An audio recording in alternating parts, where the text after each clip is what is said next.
Welcome to Only One Stories. My name is Bonnie, and today I'm going to tell you all about this crazy story. This is the story of Cinnamon Brown.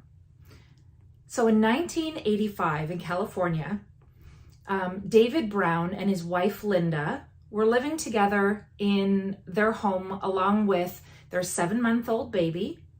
And they were also sharing the home with Linda's younger sister, whose name was Patty. She was 17 years old. Linda was 23.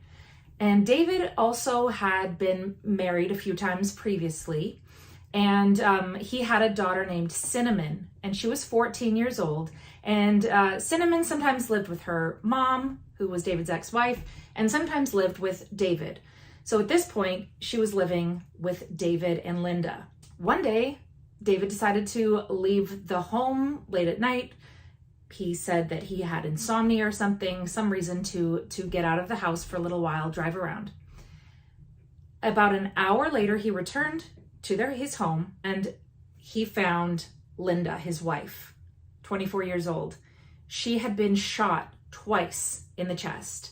Now, he frantically called the ambulance and they took her straight away to the hospital. They tried to save her, but unfortunately, she passed away due to the gunshot wounds. Back at the house, Patty, Linda's younger sister, was tending to the baby, and she was hysterical. She was saying that she had heard these gunshots, and she had seen Cinnamon run by out the back door, out of the house. And so everyone was trying to figure it out. The police were obviously called, and they were trying to figure out what had happened, who did this to Linda, where was Cinnamon. Eventually, they did find Cinnamon in the backyard of the home. She was actually out by the dog houses, and she was curled up in the fetal position. She was in a really bad way. She was sweating profusely. She had vomited everywhere. She was, in and out of consciousness, and she was clutching a note that was tied up with a ribbon. It turns out that Cinnamon had overdosed on pills, and luckily she had thrown up enough of them that she was able to survive, but she had taken many pills and she was not doing well, but she did survive. When they read the note that she was clutching, it was basically like a suicide note. She said, please God, forgive me. But it also said, I never meant to hurt her. So they put two and two together and they realized that this was meant to be a murder-suicide. Cinnamon confessed to shooting Linda. She said that the two of them didn't really get along very well. It was one of those stepmother-stepdaughter relationships. It was not going well. And in fact, that was another reason that David said he had stepped out that night, was because there was so much bickering and arguing between the two of them, between Linda and Cinnamon. And Cinnamon said that she just couldn't take it anymore, so she shot and killed her stepmother. The police asked, did somebody else put you up to this? Was this your decision? And she was adamant it was all her. She acted alone. So she was charged with first-degree murder. And she went to trial. Her defense lawyers tried to argue that she was not guilty by reason of insanity, but that defense did not work.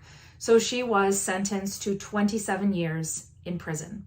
Now, because she was only 14 years old, she was put in a juvenile center facility until she reached a certain age, and then she would transfer over to the adult prison. David and Patty ended up moving into a new home together. They actually married and had a baby. And Patty was 17, remember, at the time. Now, because David had taken out 4 life insurance policies, red flag, on Linda at the time, or before the murder, they were able to purchase a brand new home, several new cars, the whole works.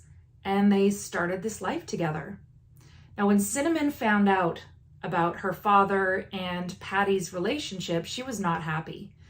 Patty and her were only a few years apart, and they had been living in David and Linda's home together for a number of years. They were sort of like stepsisters. They were growing up like they were sisters in a way. And so this was not what Cinnamon was imagining.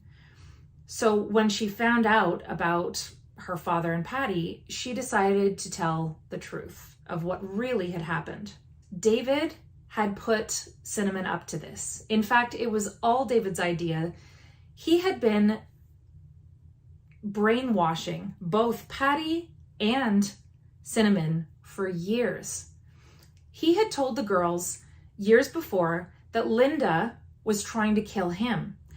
He said that Linda and her twin brother, the two of them, had been conspiring to kill David for his money.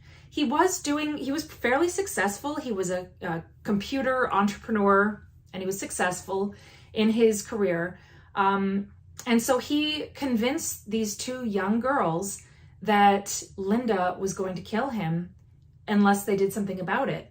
He told them basically, if you don't help me with this problem, then I'm going to have to leave. I have to run away and protect myself. And the girls would have been abandoned in a way. If not, they were going to have to do something about it or he'd be killed. So the three of them, David, Patty, and Cinnamon, spent many conversations discussing how they would kill Linda. Some of their ideas had been, maybe they could have a small electrical appliance accidentally drop in the bathtub one day, or something could go wrong with her car. They had all different ways that this could happen, but eventually David decided that they would shoot her. Now, he did not want to do the dirty work himself. So he had told the girls, you two are younger, you figure it out. I don't want to get my hands dirty. He said, I can't bear to do this myself, so you have to do it. So he told both girls that night, he woke them up and he said, this is it. Tonight's the night. You have to do this. And he said, by the time I get back, it better be done. They decided that Cinnamon, since she was the youngest, it would be better for her to do it because he convinced them she would get no punishment for it. He said the worst that could happen if they get caught would be that Cinnamon might have to have some sessions with a psychiatrist or something. But he said there's no way that they would, send her to prison at that age. So she agreed. In order to make the story look even more convincing, I suppose, David said before he left that evening, he made her take a whole lot of pills. He said they were going to make it look like she was trying to commit suicide but failed. So it was supposed to have been, to look like it was supposed to have been a murder-suicide because, she felt so bad, so guilty for killing Linda that she was going to kill herself, but then it just didn't work. However, what he didn't let her know was that he had given her definitely more than enough pills for the suicide to work. He also had tried to convince her to shoot herself in the head, but only graze it, only have the bullet kind of graze by her head so it would look bad, but it wouldn't actually kill her. That's what he wanted her to do after she had shot Linda. Luckily, though, she did not agree to that part of the plan. She said she just wasn't good enough of a shooter. So instead, she took the overdose of the pills. So once David gave her the pills and he left, then Patty stepped in and she loaded the bullets into the gun and handed it to Cinnamon. And she said, here you go. Now's your time to get this done. Keep in mind that this is Patty's sister, Linda, that they're trying to murder here. So Cinnamon walked into Linda's bedroom and she shot her. But Linda didn't die right away. Cinnamon says that she could hear her crying. And she didn't know what to do, so she actually went back into the room and shot her a second time. And that time she was successful. She had actually killed Linda. And she ran out of the house. And by this time, the pills were kicking in and she collapsed on the ground. And that's where she ended up. That's where the police had found her the next morning, curled up with her suicide note that she had written, that David had coached her to write. Another part of the plan David did not tell his daughter was that he not only had taken out 4 life insurance policies on Linda, he had also taken out a life insurance policy on Cinnamon. The $843,000 that he got from Linda's policy wasn't enough for him. His plan all along was for Cinnamon to die that night as well. He wanted her to kill herself. And that way he would get more life insurance money. He would also have the whole things just sort of taken care of so he and Patty can go off and live their lives together. So when Cinnamon realized that she was getting jail time, and not only that, but her dad was not coming back to get her out of jail, she thought that he this whole time had been trying to figure out a way to get her out of jail. That was not the case. Once she realized that, she told the police and the lawyers the truth. She wanted them to get justice as well. She wanted them, Patty and her father, to have to, share some of the burden of this jail time. In order to try to catch her dad, they told her to wear a wire. So they wired her up with the microphone and they had her have some conversations while he was visiting her in jail to try to, have him admit his part in this whole scheme. Unfortunately, they couldn't ever get anything on record of him admitting anything, but they were still able to charge him with the murder of Linda. They also charged Patty. Now, Patty actually admitted to her part in this whole thing. She went on to say that she loved her sister Linda, but she loved David even more. Now, just to go back a little bit, David had met Linda and her family when Linda was younger. And Linda's mother was a single mother with 11 children. And she was struggling to make ends meet. She wasn't able to provide enough, food for all of the children.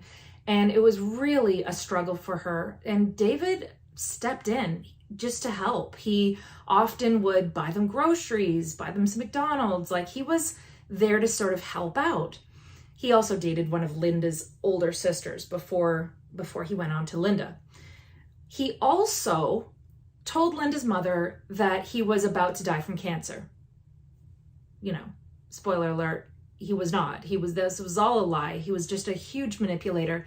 He had told her, that he needed some help with his housekeeping. He needed some help from her children. So Linda and one of her siblings did that for quite a while. They would go over to his home and they would look after things. And then he suddenly said, "Oh, it's a miracle. I'm cured. I don't have cancer. I'm not about to die." But he said, "I would like to date Linda. And also I want to marry her, even though she's 16 years old," because this was back when she was a younger teenager. The mother was not that thrilled about the idea initially. She said no because David was older and she was quite young. I don't think she had even dated before. But eventually her mother agreed and Linda was allowed to marry David. So the two of them married. And she moved into his home and they married, but it didn't last very long. They were actually only married for a few months. David said that Linda was a little too immature because she was 16. Anyways, so he divorced Linda and she moved back to her house. He went on to very soon after marry another woman. That didn't work out after very long. And so he went back to Linda and he said, "Let's try this again. I think we're ready now." And so the two of them remarried and they went on to have a baby. And then that brings us to 1985 when Linda was 23 and David was 33.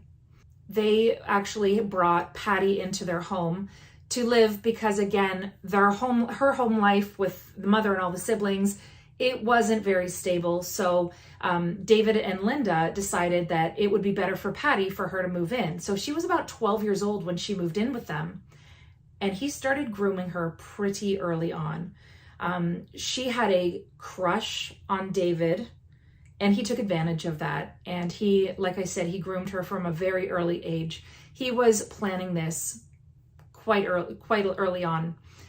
So by the time Linda was about to be murdered, he and Patty had been in a relationship, which I hate to call it that because the age difference is so gross, but they had been together for a while. David went on trial, and he said the whole thing was the girl's idea. He blamed everything on both Patty and Cinnamon and said the two of them hated Linda. They always hated Linda and they were jealous of her or whatever. And so he said he had nothing to do with it. He had no idea. Obviously that didn't work out, so he was convicted of her murder.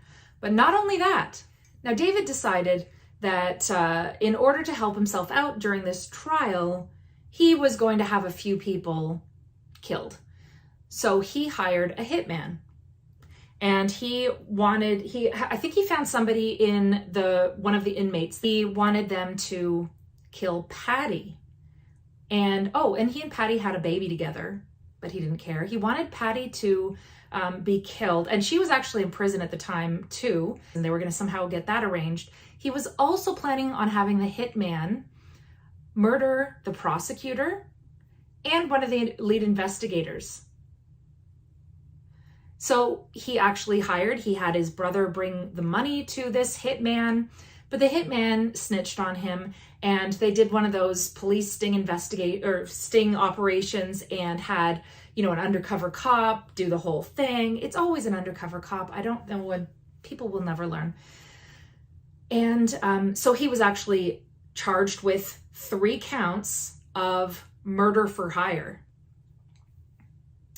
He's a real piece of work. David was convicted and sentenced to life without parole.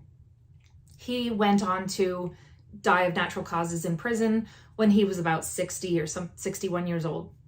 Patty spent a little bit of time in prison, a few years, for her part in having her sister murdered.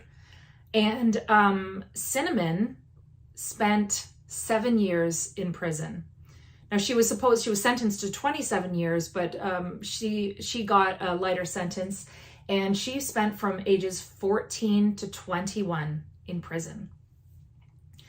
I watched an Oprah interview with Cinnamon while Cinnamon was still in prison, as well as Anne Rule, because Anne Rule went on to write one of her crime novels about Cinnamon's story. It was called If You Really Love Me.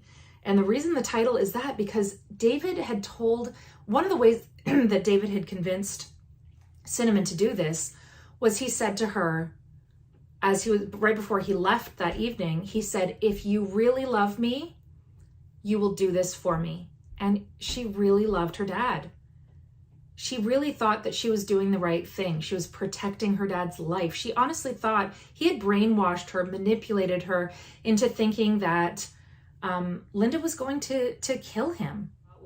During this time in the 1980s, everybody, the whole nation was obsessed with this story. It was so intriguing to people because, it's a 14-year-old girl who murdered her stepmother for her father, and the whole thing with Patty and him, and it's just such a crazy story and a really tragic story with all of these different people's lives affected.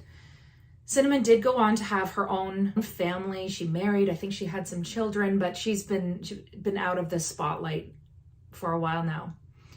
So that is the story of Cinnamon Brown. Whenever I say Cinnamon Brown, it makes me like I can taste the flavor of Cinnabons. When you're in the airport and you can smell that Cinnabon smell, it's just that warm, gooey, cinnamony, you know what I'm talking about. That is the story of Cinnamon Brown. This is my very first YouTube video. I hope to do many more of these stories, and thank you so much for joining me here on Only One Stories.